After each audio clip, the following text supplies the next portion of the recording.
Ya Pak, saya dengar hari ini adalah kegiatan uji kompetensi ya semua rekanan, yang mana ini merupakan salah satu kewajiban bagi kontraktor dalam satu tender. Nah, sampai sejauh mana ini Pak?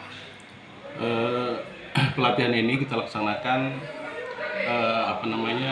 supaya tidak jauh lah untuk rekanan mendapatkan K3, SKT, beberapa untuk peserta lelang. Jadi saya dan teman-teman punya inisiatif kerjasama dengan kementerian melaksanakan di kantor KPNC ini, dan yang ikut bukan dari KPNC aja nih, dari organisasi lain ada juga, termasuk dari tetangga kita, dari tetangga Sukamara ada juga beberapa orang ikut mengikuti pelatihan ini, baik K3, SKT, dan lain-lain. Nah, kalau kita melihat dari beberapa daerah, termasuk daerah tetangga ya, yang ikut hadir di KPNC ini, yang menjadi persyaratan mereka sebagai ikut pelatihan ini apa sebenarnya? Persyaratan mereka ini ada yang teknik sipil, ada yang STM, ada yang sekelas sederajat SMA, yang bisa ikut tergantung bidang yang mereka pilih. Nah, kalau kita bicara asesor, Bang, asesor ini berapa orang di sini, Bang? Asesornya 7 orang. Oh, dari beberapa bidang gitu ya? Dari beberapa bidang, ada K3, ada jalan, ada gedung, ada pengairan, pokoknya 7 asesor. Rencana untuk pelatihan uji kompetensi ini berapa hari Bang untuk dilakukan? 2 hari. Berarti hari ini terakhir ya? Hari ini sama besok. Oh, hari sama besok. Hari ini sekitar 30 orang, besok sekitar 30 orang, jadi sekitar 60 orang. Oh, 60 yang bisa kita tampung. Nah, kalau kita melihat Bang, untuk batas waktu dalam uji kompetensi ini dalam 30 orang, atau ada waktu per hari atau memang per jam dalam untuk kegiatan? Dari jam 9 sampai dibatasi tadi jam 1.30. Nah, karena ini online, absennya online, langsung kementerian, dia mereka tatap muka langsung. Nah, asesornya kita sedia pelatihan, baik praktek, K3, ataupun yang lainnya, seperti gedung, jembatan, jalan itu. Ya. Harapannya Bang dengan ada kegiatan ini? Ya, sangat membantu, karena ini kan peserta lelang. Jadi semua bisa tercover di sini. Kita bantu rekan-rekan daripada jauh-jauh. Nah, itu untuk pelatihan di sini kita luangkan waktu untuk pelatihan. Jadi ini untuk mempermudah ya bagi rekanan dalam satu pelelangan ya? Iya. Oke, makasih Bang. Terkait dengan hari ini pelatihan uji kompetensi ya, yang mana dari beberapa kabupaten tetangga juga ikut hadir pada hari ini. Nah, intinya apa Bang sebagai asesor? Pertama, ini kita memenuhi aturan pemerintah bahwa setiap tenaga kerja konstruksi harus mempunyai SKK. Ya, nah salah satu metode yang diterapkan sekarang adalah asesmen secara tatap muka langsung dengan asesor.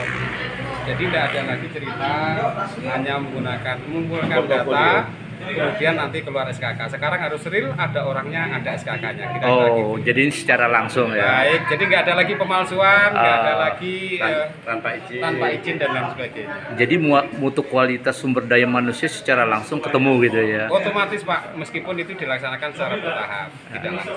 Nah, saya dengar informasi di sini ada 7 asesor Bang. Di antaranya apa aja itu Bang? Ada gedung Bapak, ada jembatan, ada sumber daya air, ada jalan, ada manajemen konstruksi.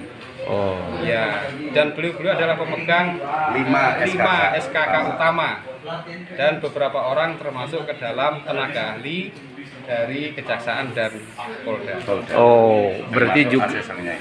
ada juga asesor dari pihak APH ya, aparat penegak hukum ya. Sekaligus beliau itu. Sekaligus ya. Beliau sekaligus duduk sebagai penasihat hukum di APH, sekaligus menjadi asesor kami. Oh, asesor ini ada asosiasinya atau memang Ada Pak asosiasinya. asosiasinya apa Bang asesor itu? Lupa saya namanya. Oh, gitu ya. Cuma memang belum jalan. Oh, belum jalan ya. Itu di lingkup LSP Pak.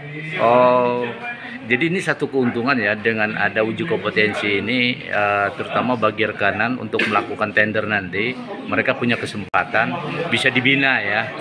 Yang mana juga untuk dalam pelatihan mereka juga tidak gegabah, tidak secara online ya. Ini orang langsung. Ini saya dengar informasi virtualnya juga ke kementerian. Apa benar gitu?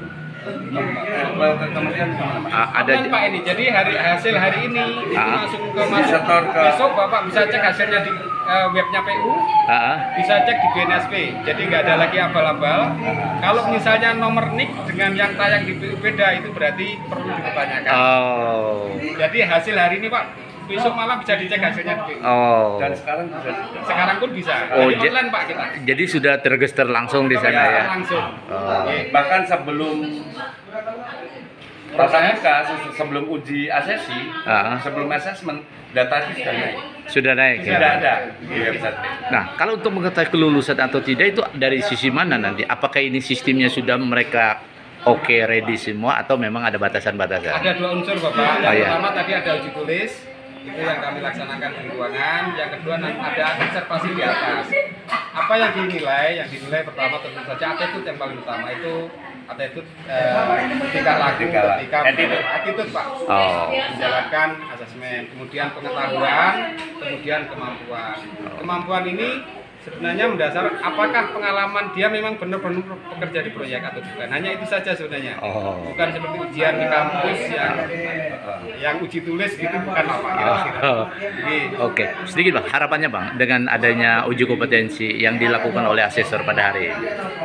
Harapannya mungkin telah berakhirnya kepada rekanan yang sudah berjalan, yang mengikuti uji kompetensi Bapak selaku asesor, mungkin ada harapan. pertama tentu saja Pak, teman-teman rekanan, mari kita bersama-sama menggunakan kebiasaan baru bahwa ini harus real, ada orangnya, dan tidak lagi main comot ijazah orang lain tanpa sepengetahuan. Itu satu. Nah yang kedua, bagi teman-teman yang sudah mendapatkan SKK, kalau memang secara teknis kemampuannya kurang, mari lebih ditingkatkan supaya beliau-beliau layak memang memegang SKK itu. Apakah ini kewajiban Bang kalau di dalam satu tender setiap Wajib Pak. wajib ya? Iya.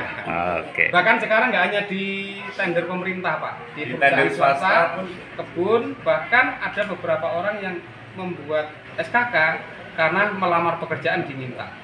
Oh gitu ya Bang. Iya. Sebagai persyaratan untuk. Persyaratan utama. Oke, makasih Bang. Sama-sama.